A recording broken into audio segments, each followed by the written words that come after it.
Class 8 के सभी student यहाँ पर ध्यान देंगे। मैथ्स के लिए आपको वर्कशीट तो दी जा रही है, आप वो कर रहे हैं, ठीक है। सभी वर्कशीट को कॉपी में करिए और चेक कराइए अपने ग्रुप में। इसके अलावा आपको स्कूल से मैथ्स की गणित की बुक मिली होगी क्लास 8 की।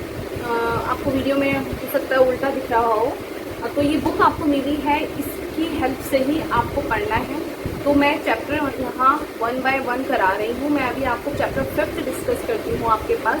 चैप्टर 5 इस बुक से आप निकालेंगे तो चैप्टर का नाम है आपका आंकड़ों का प्रबंधन।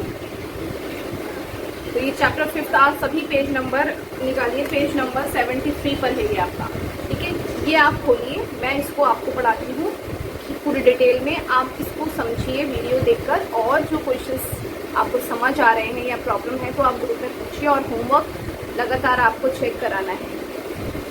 तो सभी स्टूडेंट को यहाँ पर चैप्टर नंबर पेज नंबर 73 पर आपने निकाल लिया है। पेज नंबर 72 यहाँ पर है, तो इसके बाद यहाँ पर आपका 73 आता है। तो इस पेज को बुक अपने साथ रखिए और एक कॉपी पेन आप अपने पास रखिए। तो चैप्टर का नाम है आंकड़ों का प्रबंधन, ठीक है। आप आंकड़े कैसे लगाते हैं, आप डाटा कैसे अरेंज करते हैं, तो इसमें ये है। तो मैं इसको एग्जाम्पल से यहाँ पर आपकी इसी बुक से ही समझाऊंगी। तो सबसे पहले आप चित्र देखकर थोड़ा सा आपको इंटरेस्ट लेने के लिए मैं सबसे पहले इसी से ही स्टार्ट करूँगी।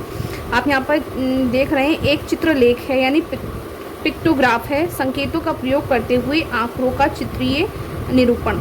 अब ये देखिए यहाँ पर एक कार बनी हुई है, ठीक है। Car is equals to 100 car. इसने बोला है ये एक कार जो है वो किससे डिनोट करी जा रही है, 100 से, यानी ये एक कार जो है 100 के बराबर है, यानी इसकी वैल्यू जो है वो 100 है। सपोज कर लीजिए, मान लीजिए एक संकेत 100 कारों को प्रदर्शित करती है, ठीक है। यानी ये एक कार जो है वो 100 कारों के बराबर है या 100 को प्रदर्शित करती है, यानी 100 को दिखाती है। उसके बाद इसने जुलाई, अगस्त और सितंबर 3 महीनों के नाम लिखे हुए हैं। अब इसने जुलाई में एक कार पूरी, फिर दूसरी कार पूरी, तीसरी कार जो है आधी है। तो आपको बताया अभी एक कार 100 के बराबर है, तो यानी ये 100 जमा 100 प्लस ये आधी है, तो 100 का आधा कितना हुआ, 50। तो मैं इसी के ऊपर लिख देती हूँ, एक कार 100 के बराबर थी तो ये भी 100 हो गई, ये भी 100 हो गई, लेकिन ये आधी दिखाई दे रही है आपको, तो ये कितनी हो गई, 50 हो गई। तो 100 जमा 100 जमा 50 कितनी हो गई आपकी, 250, ठीक है। आप इन सबको क्या करेंगे टोटल, तो इसकी वैल्यू कितनी आएगी आपकी, 250, यानी 250 आ गई। अब अगस्त की बात करते हैं। इसी तरह एक कार 100 के बराबर है, इसके ऊपर 100 लिख देती हूँ, दूसरी कार भी 100 के बराबर है, तीसरी भी 100 के बराबर है। अब यहाँ कोई हाफ नहीं दे रखी, अब तीनों को जोड़ूंगी, 100 जमा 100 जमा 100 कितने हो गए, 300, ठीक है। सितंबर की बात करते हैं, 100 100 100 100। अब आप इसका जवाब खुद दीजिए जल्दी से, कितनी होंगी, 100 जमा 100 जमा 100 जमा 100। 100 को 4 बार, 4 कार हैं तो कितना हो गया, 400, क्लियर। अब यहाँ पर देखिए एक क्वेश्चन आपसे पूछा हुआ है, जुलाई के महीने में कितनी कारों का उत्पादन हुआ। उत्पादन मतलब कितनी कार बनी, ठीक है, उत्पादन है। तो जुलाई के महीने में देखते हैं कितनी हुई है, 100 जमा 100 कितनी बनी थी, आपने आंसर यहाँ पर निकाला हुआ था 250 कार, ठीक है। आप अपनी बुक में भी कर सकते हैं इसको। उसके बाद किस महीने में कारों का अधिकतम उत्पादन हुआ है, अधिकतम मतलब सबसे ज्यादा कारों का बनी है। तो सबसे ज्यादा देखो आप 250 है, इसमें 300 है, इसमें 400, तो कौन से महीने में बनी है, सितंबर में। ये सभी को क्लियर हो गया आपको, मतलब क्या है, आपने चित्र देखकर ही आपने जवाब दिया है क्वेश्चन का। तो इस चैप्टर में आप इसी तरीके से चित्र देखकर जवाब देंगे। पेज नंबर 74 खोलते हैं, ये 74 पेज नंबर, इस पे देखते हैं एक दंड आलेख। दंड आलेख को इंग्लिश में क्या कहते हैं, बार ग्राफ, ठीक है। तो ये आपका ये जो क्या बना हुआ है, दंड आलेख है, यानी बार ग्राफ बना हुआ है। एक समान चौड़ाई के दंडों का प्रयोग करते हुए सूचना का प्रदर्शन, जिसे दंडों की लंबाई ऊंचाई क्रमशः उनके मानों के समानुपाती होती है। मतलब इन्होंने क्या कहा है इसमें, कि जो ग्राफ हम बनाते हैं इसमें समान चौड़ाई के होते हैं। आप ये देख रहे हैं इसकी सबकी चौड़ाई सेम है, ऐसा तो नहीं है कोई पतला है कोई मोटा है तो सबकी मोटाई ज़्यादा हो किसी की, तो सबकी यहाँ पर इक्वल है। अब यहाँ देखो आप ये क्लाउड के अंदर आपको कुछ लिखा हुआ है, तो इसको पढ़ते हैं। दंड की लंबाई प्रत्येक श्रेणी की मात्रा दर्शाती है। ये जो दंड है ये क्या दर्शाती है, आपको श्रेणी की लंबाई दे। पहले मैं सबसे आपको डिफाइन कर देती हूँ ये ग्राफ कैसे बनता है क्या है। यहाँ पर आप देख रहे हैं कक्षा 8 के विद्यार्थियों की संख्या, ठीक है। और यहाँ कुछ सन दिए हुए हैं, सन 2003 से 2004, 2004 से 2005। अब आप स्कूल में पढ़ते हैं तो आपको पता है आपका सेशन होता है कुछ ना कुछ। जैसे अभी कौन सा सेशन चल रहा है, 2020 से 21, इस तरीके से आपका सेशन लिखा जाता है आपकी मार्कशीट पर, आपकी क्लास की आप उस पर लिखेंगे। बुक्स पर तो नहीं सर, कॉपी पे आप लिखते हैं ना, सेशन लिखते हैं, तो इस तरीके से लिखा जाता है। तो ये 2003 से 4 तक के सेशन में 8 क्लास के बच्चों की संख्या 100 थी। 2004 से 5 के बीच में बच्चों की संख्या कितनी थी, ऐसे देखते हैं, ऊपर चलते हैं और इसके सामने बढ़ते हैं, कितनी है, 200 थी। 2005 से 6 में बच्चों की संख्या कितनी थी आपकी, इसके सामने देखेंगे बिल्कुल 250 थी। इसी तरह आप देखते हैं 2006 से 7 में बच्चों की संख्या कितनी थी, यहाँ इसके सामने आएंगे तो बिल्कुल 300 थी। 2007 से 2008 में बच्चों की संख्या कितनी थी, 350 थी। तो इस तरीके से ये बार ग्राफ होता है जिसको आप देख सकते हैं। तो इसी बार ग्राफ को देखते हुए आपको जवाब देना है। यहाँ कुछ क्वेश्चंस दिए हुए हैं। इस दंड आरेख द्वारा, इसको क्या बोलते हैं, दंड आलेख बोलते हैं, द्वारा क्या सूचना दी गई है। सबसे पहला क्वेश्चन तो यही बनता है कि इस बार ग्राफ से आपको किस चीज़ के बारे में पता चल रहा है। तो यहाँ इसका आंसर कहाँ मिलेगा आपको, हमेशा यहाँ मिलेगा लिखा हुआ, ठीक है। ये किस चीज़ का है, कक्षा 8 के विद्यार्थियों की संख्या। तो इस दंड आरेख से आपको आंसर कैसे देना है, इसमें इस कॉपी में लिख सकते हैं आप, मैं बोल रही हूँ। आंसर है, इस दंड आलेख द्वारा हमें कक्षा 8 के विद्यार्थियों की संख्या की सूचना दी गई है, ठीक है। तो आप पहले का आंसर यहाँ से लिख सकते हैं, दिस इज फर्स्ट का आंसर।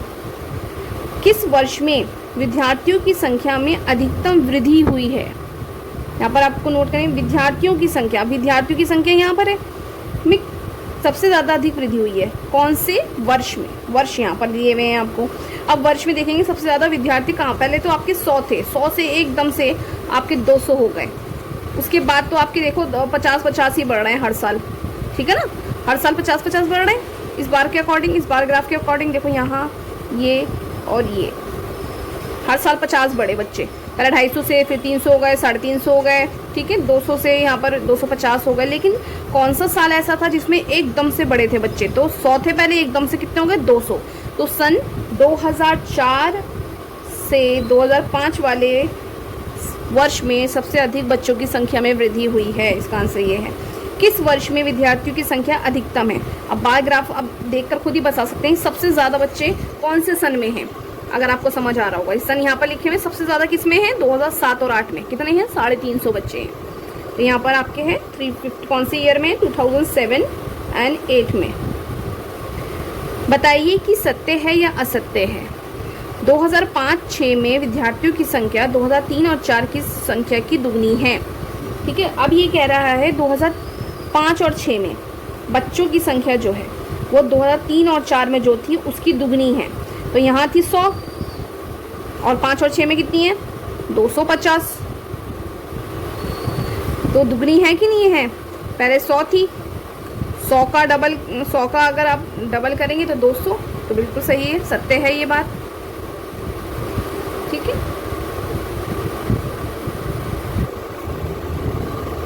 उसके बाद द्विदंड आरेख यानी डबल बार ग्राफ। अभी तक तो आपने सिंगल बार ग्राफ पढ़ा था, अभी आपने यहाँ पर एक दंड आलेख पढ़ा था, अब यहाँ द्वि मतलब 2 यानी डबल बार ग्राफ पढ़ेंगे आप। ये आपको क्या कहलाता है, बार ग्राफ कहलाता है इंग्लिश में, हिंदी में आप दंड आलेख भी कह सकते हैं। तो यहाँ पर डबल है, डबल आपको पिक्चर के अकॉर्डिंग ही दिख रहा है, देखिए यहाँ पर एक है और यहाँ दूसरा है, एक में क्या है बिना शेडेड है, दूसरा क्या है शेडेड है, तो यहाँ 2 डबल हैं। अब इसको सबसे पहले मैंने आपको बताया था देखने का तरीका क्या है, 2 समूह के साथ दर्शाने वाला दंड आलेख। अब यहाँ पर जो दिख रहा है आपको 2005 और 6 और डैश के अंदर 2006 और 7 लिखा हुआ है, ठीक है। सबसे पहले यहाँ कुछ क्वेश्चंस दिए हुए हैं, इसी क्वेश्चंस को आपको इसको देखकर जवाब देना है। और मैंने आपको बताया ये दंड आलेख किसके बारे में है, इसका जवाब आपको कहाँ से मिलता है, हमेशा यहाँ से लिखा हुआ मिलता है। तो पहला क्वेश्चन इन्होंने यही किया है, इस द्विदंड आलेख द्वारा क्या सूचना दी गई है। जैसे इसमें पहले क्वेश्चन में सूचना पूछी गई थी, क्या दी गई है, इसमें भी यही बात पूछी गई है। तो इसका जवाब मैंने बोला आपको यहाँ से मिलेगा, इस द्विदंड आलेख द्वारा एक विद्यार्थी द्वारा प्राप्त किए गए अंक की सूचना दी गई है, ठीक है। अब और इस तरीके से भी लिख सकते हैं, इस दंड आलेख द्वारा एक विद्यार्थी द्वारा प्राप्त किए गए अंक विभिन्न सब्जेक्ट की, क्या इस तरीके से लिख सकते हैं, इस दंडालेख में भिन्न भिन्न विषयों के अंक की सूचना दी गई है बच्चों के द्वारा। ठीक है, तो इसमें देखेंगे आपका सबसे सेकंड क्वेश्चन क्या है, किस विषय में विद्यार्थियों के प्रदर्शन में सबसे अधिक सुधार हुए हैं। सबसे अधिक सुधार मतलब पहले आरेख आपको नीचे दिखेगा, उसके बाद एकदम से ज़्यादा बड़ा वाला दिखेगा। तो आप किस में देख रहे हैं, किस विषय में सबसे पहले नीचे है, फिर सबसे बड़ा वाला ज़्यादा ऊपर है। ये देखो, ये ज़्यादा ऊपर नहीं है, ये भी ज़्यादा ऊपर नहीं है, यहाँ पर तो ये नीचे है, ये ऊपर है, ये दोनों बराबर है। तो गणित में यहाँ पर लिखेंगे गणित विषय में विद्यार्थियों की प्रदर्शन में सबसे अधिक सुधार हुए हैं। तो यहाँ पर इसका आंसर क्या है, गणित में।